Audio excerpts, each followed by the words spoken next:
जय हिंद प्यारे साथियों। दोस्तों आज की वीडियो में मैं बात करूंगा एसएससी के लिए, जो कि बहुत इंपॉर्टेंट 25 क्वेश्चन मैं लेकर आया हूं आप सभी के लिए।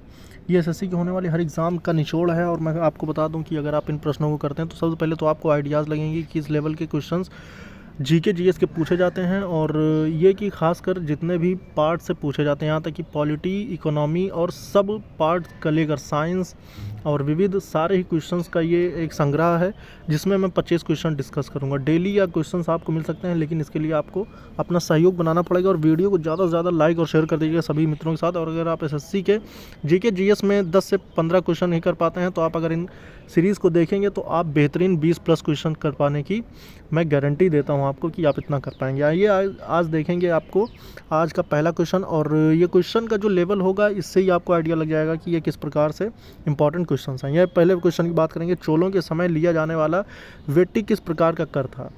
दोस्तों आपको बता दें कि ये चोल साम्राज्य के समय में वेट्टी एक प्रकार का कर था, जिसमें 4 ऑप्शन दिए हुए हैं। ऑप्शन ए है नकद कर, जबरन श्रम, भूमि कर, या फिर डी ऑप्शन युद्ध में लूट का भाग। इसमें से कौन सा सही ऑप्शन होगा? तो इसमें से ऑप्शन सही हो जाएगा आपका ऑप्शन नंबर बी। ये एक जबरन श्रम होता था। इसमें चोलों के समय लिया जाने वाला वेट्टी एक प्रकार का जबरन श्रम था।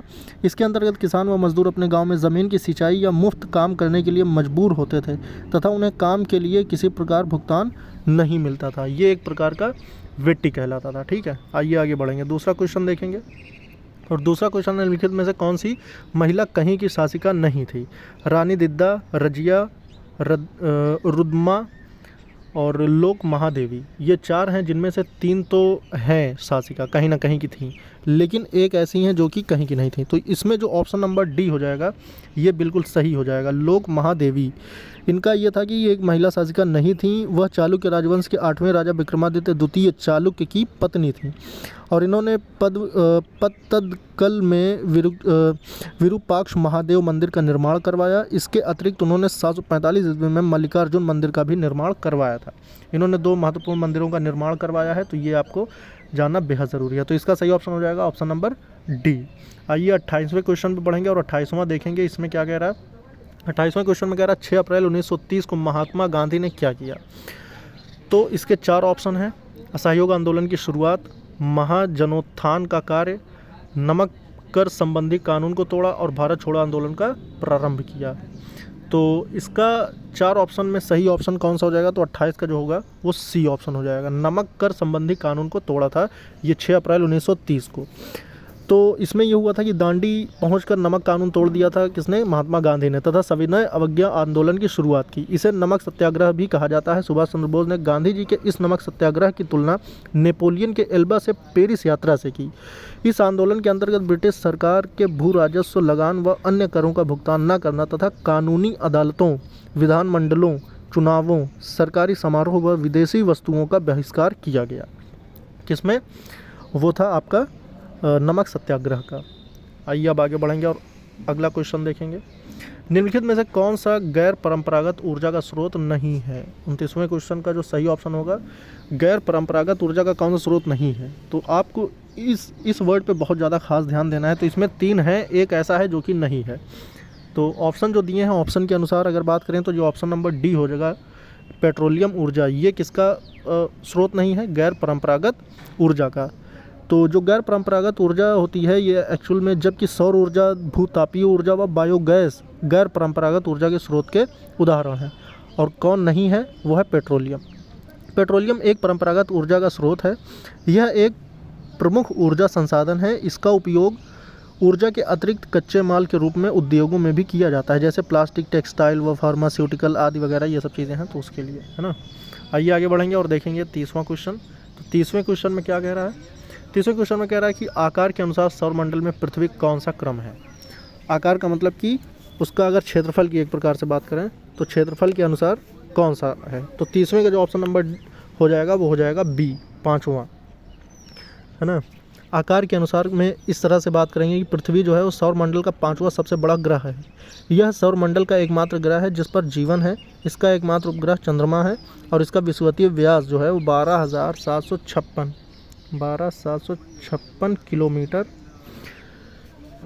किलोमीटर तथा ध्रुवीय व्यास जो होगा वो 12,714।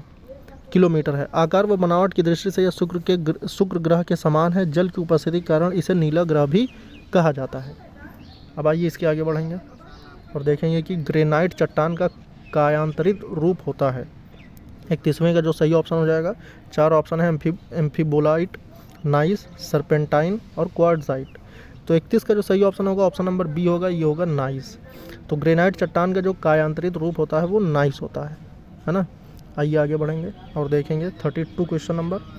32 क्वेश्चन नंबर में कह रहा है कि सतलज नदी किस दर्रे से होकर भारत में प्रवेश करती है। 32 का जो ऑप्शन होगा, 4 ऑप्शन है, लिपुलेख, जोजिला, शिपकीला और नाथुला। तो जो 32 का सही ऑप्शन होगा वो हो जाएगा ऑप्शन नंबर सी, शिपकीला। तो सतलज नदी जो है वो शिपकीला दर्रे से होकर भारत में प्रवेश करती है। सतलज नदी शिपकीला दर्रे से होकर भारत में प्रवेश करती है। इस नदी का उद्गम तिब्बत में मानसरोवर झील के निकट स्थित ताल से होता है। शिवालिक पर्वत श्रृंखला को काटती हुई यह नदी पंजाब में प्रवेश करती है तथा शिपकीला दर्रे के पास हिमाचल प्रदेश में प्रवेश करती है। भारत में इस नदी की कुल लंबाई 1500 किलोमीटर है। सतलज नदी की लंबाई 1500 किलोमीटर है ना। अब इसके आगे बढ़ेंगे और देखेंगे कि अगला क्वेश्चन कौन सा है। तो अगला क्वेश्चन आपका हो जाएगा 33 में ये कह रहा है कि भारत में सुपर फास्फेट उर्वरक का पहला कारखाना कहाँ स्थापित किया गया था। तो 33 का ऑप्शन नंबर हो जाएगा, देखिए इसमें 4 ऑप्शन है, पोरबंदर, रानीपेट, फार्टेग्लास्टर, हजीरा। तो 33 का जो सही ऑप्शन होगा ऑप्शन नंबर हो जाएगा रानीपेट।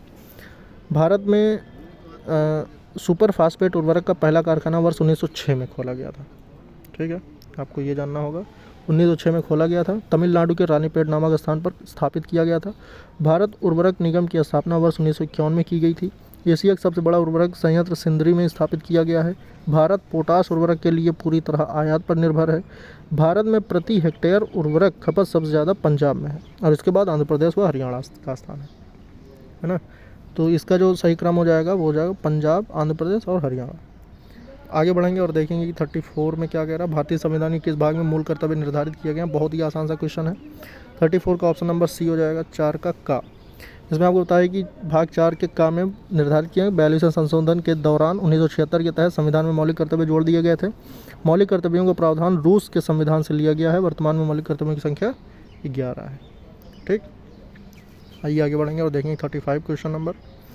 35 में कह रहा है, निम्नलिखित में से किस सदन के 1/3 सदस्य प्रत्येक दूसरे वर्ष अवकाश ग्रहण करते हैं। बहुत ही आसान क्वेश्चन है। ऑप्शन नंबर ए है विधानसभा, दूसरा लोकसभा, तीसरा राज्यसभा और ऑप्शन नंबर डी है आपका इनमें से कोई नहीं। तो 35 का ऑप्शन नंबर सी हो जाएगा आपका बिल्कुल सही। और सी में ये है कि भारतीय संविधान के अनुच्छेद के किस अनुच्छेद के अनुसार 83 के पहले के तहत राज्यसभा सदन के 1/3 सदस्य प्रति 2 वर्ष बाद अवकाश ग्रहण करते हैं। राज्यसभा एक अस्थायी सदन है, इसे भंग नहीं किया जा सकता और इसी को ही उच्च सदन भी कहते हैं। इसके सदस्यों का कार्यकाल 6 वर्ष का होता है। राज्यसभा के सदस्यों की अधिकतम संख्या जो है वो 250 हो सकती है। वर्तमान में यह संख्या 245 है और मैक्सिमम कितनी हो सकती है, 250। आगे बढ़ेंगे तो संविधान का ये अगला क्वेश्चन है, संविधान का भाग 2 किससे संबंधित है। तो आपको पता है भाग 1 है वो भारत संघ तथा उसका राज्य क्षेत्र है। दूसरा नागरिकता है। तीसरा आपका मूल अधिकार है। चौथा DPSP है। ऐसे करके सारे हैं। तो आपका जो दूसरा हो जाएगा वो हो जाएगा सिंपल सा नागरिकता। तो 36 का ए हो जाएगा, संविधान का भाग 2 द्वितीय नागरिकता से संबंधित है। भारतीय संविधान में अनुच्छेद 5 से 11 के अंतर्गत भारत में एकल नागरिकता संबंधी प्रावधान किया गया। भारतीय नागरिकता अधिनियम 1955 के तहत भारत में जन्म के आधार पर वंश परंपरा द्वारा, देशीयकरण द्वारा व पंजीकरण के माध्यम से भारतीय नागरिकता प्राप्त की जा सकती है। उम्मीद करता हूँ ये आपको वीडियो बहुत ही ज़्यादा पसंद आ रही होगी। तो वीडियो को लाइक और शेयर करते रहिएगा दोस्तों, और ज़्यादा से ज़्यादा चैनल को सब्सक्राइब कर लेना ताकि ये सारी तरह की वीडियोज़ आपको सही समय पर मिलती रहे। निम्नलिखित में से कौन मुद्रा आपूर्ति नियंत्रण में सहायक नहीं है। यह आपका एक इकोनॉमी का क्वेश्चन आ गया। तो इसके जो 4 ऑप्शन हैं, मुक्त बाजार नीति, मुद्रा आरक्षित अनुपात, बैंक दर नीति या फिर मार्जिन आवश्यकता के में परिवर्तन। तो इसका आपको बता दें कि इसका जो सही ऑप्शन होगा 37 का ऑप्शन नंबर ए हो जाएगा, मुक्त बाजार नीति। मुक्त बाजार नीति मुद्रा आपूर्ति नियंत्रण में सहायक नहीं है, जबकि मुद्रा आरक्षित अनुपात व बैंक दर नीति व मार्जिन आवश्यकता में परिवर्तन मुद्रा आपूर्ति नियंत्रण में सहायक है। मुक्त बाजार नीति के तहत 2 देशों के बीच आयात निर्यात के तहत उत्पादों पर सीमा शुल्क व नियामक कानून, सब्सिडी व कोटा आदि को सरल बनाया जाता है। तो क्वेश्चन नंबर ये 37 था। 38 क्वेश्चन को देखेंगे। तो 38 में कह रहा है उत्पादन के 4 कारक कौन से हैं। उत्पादन के जो 4 कारक होते हैं वो आपको पता ही है कि ऑप्शन नंबर ए इसका बिल्कुल सही हो जाएगा, भूमि, श्रम, पूंजी और संगठन। तो 38 का जो ऑप्शन नंबर ए सही हो जाएगा। अर्थशास्त्र में आपको पता है कि किसी वस्तु या सेवा के उत्पादन में जिन चीज़ों की आवश्यकता होती है उन्हें उत्पादन के कारक कहते हैं, जिसमें भूमि हो गया, श्रम हो गया, पूंजी हो गया और संगठन उत्पादन के 4 प्रमुख कारण हैं। आगे बढ़ेंगे और देखेंगे कि और आगे क्या कह रहे हैं। दोस्तों ये जो क्वेश्चंस हैं आपको बता दें कि आए हुए क्वेश्चंस हैं और इन्हीं क्वेश्चंस के आधार पर आपको आगे भी क्वेश्चन देखने को मिल सकते हैं, क्योंकि प्रीवियस ईयर क्वेश्चन जो होते हैं इसके अनुसार आपको आइडियाज़ लगेंगे और आप इन क्वेश्चंस को तो ज़रूर याद रखें। इसके साथ साथ जो आगे अपलोड होने वाली जितनी वीडियोज़ में लेके आता रहूँगा वो आप देखते रहें। निम्नलिखित में से कौन सी धातु इंसुलिन में मौजूद होती है? तो इंसुलिन में कौन सी धातु मौजूद होती है? तांबा है, लोहा है, मैग्नीशियम है, जस्ता है। तो 39 का जो सही ऑप्शन हो जाएगा ऑप्शन नंबर डी हो जाएगा। तो एक्चुअली ये है पूरा मामला कि जस्ता जो होता है या जिंक धातु इंसुलिन में उपस्थित रहती है। इंसुलिन का श्रावण अग्न्याशय के एक भाग लैंगरहैंस की द्वीपिका के बीटा कोशिका द्वारा स्रावित होता है। इसकी खोज वर्ष 1921 में फ्रेडरिक बैटिंग ने की थी। इंसुलिन ग्लूकोज से ग्लाइकोजन बनने की क्रिया को नियंत्रित करता है। इसके अल्प श्रवण से मधुमेह यानी डायबिटीज नामक रोग हो जाता है। इंसुलिन के अतिश्रवण से हाइपोग्लाइसीमिया नामक रोग हो जाता है, जिससे जनन क्षमता व दृष्टि ज्ञात कम होने लगती है।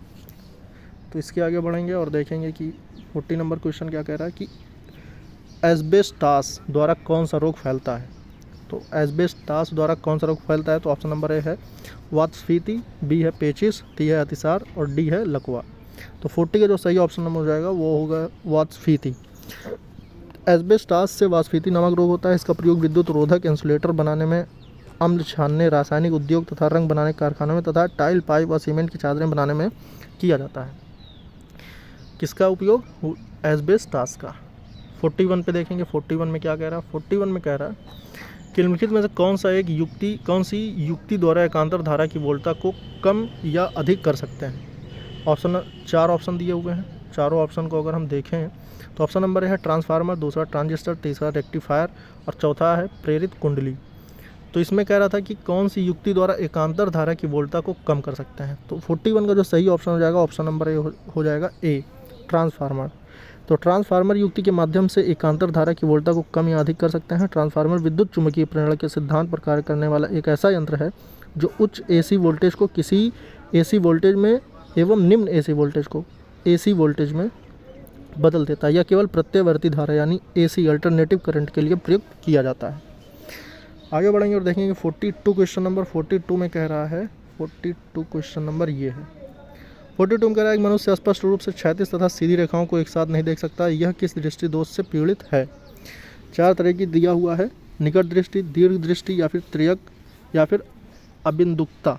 तो 42 का जो सही ऑप्शन हो जाएगा ऑप्शन नंबर हो जाएगा अबिंदुकता।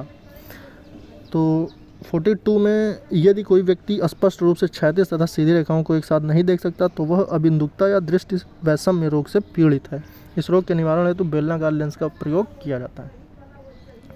43 क्वेश्चन नंबर को देखेंगे तो 43 में कह रहा है प्रिज्म द्वारा प्रकाश के विभिन्न रंगों का विभाजन कहलाता है। 43 का जो सही ऑप्शन हो जाएगा ऑप्शन नंबर डी हो जाएगा। वर्ण विक्षेपण के बारे में आपने पढ़ा अगर हो तो आप समझ जाएंगे कि प्रिज्म द्वारा प्रकाश के विभिन्न रंगों का विभाजन वर्ण विक्षेपण कहलाता है। जब सूर्य प्रकाश के किसी प्रिज्म से होकर गुजरता है तो वह अपवर्तन के पश्चात प्रिज्म के आधार की ओर झुकने के साथ साथ विभिन्न रंगों के प्रकाश में विभक्त हो जाता है। श्वेत प्रकाश के अपने अवयवी रंगों में विभक्त होने की क्रिया को वर्ण विक्षेपण कहते हैं। 44 क्वेश्चन नंबर को अगर देखें तो वे रासायनिक पदार्थ जो अपनी उपस्थिति मात्र से किसी रासायनिक अभिक्रिया के वेग को परिवर्तित करने की क्षमता रखते हैं क्या कहलाते हैं? आप इसको अगर पूरी डिफिनेशन पढ़ेंगे और देखेंगे तो आप समझ पाएंगे कि कितने इंपॉर्टेंट क्वेश्चंस हैं। और जो 44 का ऑप्शन हो जाएगा वो हो जाएगा उत्प्रेरक। इसके आगे बढ़ेंगे और देखेंगे कि आज का 45 क्वेश्चन नंबर, तो 45 क्वेश्चन नंबर में क्या कह रहा है। 45 क्वेश्चन नंबर में ये कह रहा है कि कंप्यूटर में मौलिक प्रयोज्यता के लिए एंड गेट यानी AND गेट का प्रयोग किस लिए करते हैं? तो जो AND गेट होता है इसका प्रयोग कंप्यूटर में इसलिए करते हैं कि जो इसका सही ऑप्शन हो जाएगा ऑप्शन नंबर सी हो जाएगा, गुणा करने के लिए, है ना। इसमें अगर मैं आपको बताऊं तो कंप्यूटर में मौलिक प्रयोज्यता के लिए एंड गेट का प्रयोग गुणा करने के लिए करते हैं। यह एक डिजिटल सर्किट है जिसमें एक या एक से अधिक इनपुट होते हैं और केवल एक आउटपुट होता है। यदि गेट में इनपुट A व B का मान सत्य है तो आउटपुट सत्य प्राप्त होता है। इसका अगर मैं आपको बताना चाहूँ तो कुछ इस प्रकार से अगर आप देखें तो इसको मान लीजिए इनपुट ए और इसको इनपुट बी, तो इससे जो आउटपुट निकलेगा वो आपका दर्शाएगा कि सत्य है या असत्य। 46 नंबर देखेंगे, निम्नलिखित में कौन कौन प्रसिद्ध तबला वादक हैं या थे। तो इसमें जो तबला वादक की अगर बात करें तो 46 का ऑप्शन नंबर अल्लाह रखा हो जाएगा। ऑप्शन नंबर बी अल्लाह रखा खां, ये 1919 से सन 2000 तक का इनका समझ लीजिए कार्यकाल था, मतलब कि ये जीवित थे। 1919 में इनकी डेट ऑफ बर्थ है, ये मतलब कि बर्थ ईयर है और यह इनकी डेथ ईयर है। ये भारतीय प्रसिद्ध तबला वादक थे। वे हिंदुस्तानी शास्त्रीय संगीत में विशिष्ट स्थान रखते थे। वे सितार वादक पंडित रविशंकर के संगतकार थे। उन्होंने अपना कैरियर लाहौर में एक सहयोगी के रूप में शुरू किया तथा वर्ष 1940 में बॉम्बे में ऑल इंडिया रेडियो के एक कर्मचारी के रूप में कार्य किया। उन्होंने वर्ष 1943 से 48 तक कुछ हिंदी फिल्मों के लिए संगीत भी तैयार किए। भारत सरकार द्वारा इन्हें वर्ष 1977 में पद्मश्री व वर्ष 1982 में संगीत नाटक अकादमी पुरस्कार से सम्मानित किया गया था। 47 क्वेश्चन नंबर देखेंगे कि मटकी निम्न में से किस राज्य का लोकप्रिय लोक नृत्य है। मटकी जो है किस राज्य का है लोकप्रिय लोक नृत्य। तो 47 का जो हो जाएगा ऑप्शन नंबर ए हो जाएगा, मध्य प्रदेश, है ना। उसके बाद इसके आगे बढ़ेंगे और देखेंगे कि 48 में क्या कह रहा। 48 क्वेश्चन नंबर में ये कह रहा मार्च 2021, ये एक देखते हैं क्या है पूरा, कि इसमें केंद्र सरकार द्वारा गांधी शांति पुरस्कार 2000 देने की घोषणा की गई। वर्ष 2020 को यह पुरस्कार किसे प्रदान किया जाएगा। दोस्तों ये एक टाइप का एक करंट अफेयर का क्वेश्चन हो गया, क्योंकि ये प्रीवियस ईयर का है तो उस टाइम का ये क्वेश्चन आ गया था। राजीव गांधी खेल रत्न पुरस्कारों की शुरुआत किस वर्ष की गई थी। तो 49 का जो सही ऑप्शन हो जाएगा, 49 का ऑप्शन नंबर बी हो जाएगा, 1991 से 1992। आपको पता है कि इस सन में हुई थी। यह भारत में उत्कृष्ट खेल प्रदर्शन के लिए दिया जाने वाला सबसे बड़ा खेल सम्मान है। इसके तहत एक प्रशस्ति पत्र और 7.5 लाख रुपए, और जो कि वर्तमान में 25 लाख रुपए हैं, की धनराशि प्रदान की जाती है। यह पुरस्कार सर्वप्रथम शतरंज खिलाड़ी विश्वनाथन आनंद को प्रदान किया गया था। जब ये शुरुआत हुआ था तब 7.5 लाख हुआ था, अब इसकी राशि जो है वो 25 लाख रुपए है ना। आज का अंतिम क्वेश्चन देखेंगे, संयुक्त राष्ट्र औद्योगिक विकास संगठन यानी यूनिडो का मुख्यालय कहाँ स्थित है। दोस्तों आप ये क्वेश्चन देख लें बहुत ही ध्यान से और इसको कमेंट बॉक्स में आप लोग बताइएगा। तो उम्मीद करता हूँ ये आपके 25 क्वेश्चन जो आज हुए हैं ये बेहतरीन साबित होंगे और आपको बेहतरीन सिलेक्शन दिलाने के लिए बहुत ही कामगार साबित होंगे। ऐसे ही डेली मैं आपको देने के लिए कह रहा हूँ कि ऐसे क्वेश्चन जो आए हुए हैं, और क्योंकि आपको पता है कि 2010 के बाद से आए हुए सभी प्रश्नों को मैंने संग्रह कर लिया है और डेली ये क्लासेस में अपलोड करता रहूँगा। बस आप लोग अपना सहयोग बनाए रखें, चैनल को ज़्यादा से ज़्यादा सब्सक्राइब कर लें। इस वीडियो में इतना ही। जय हिंद, जय भारत।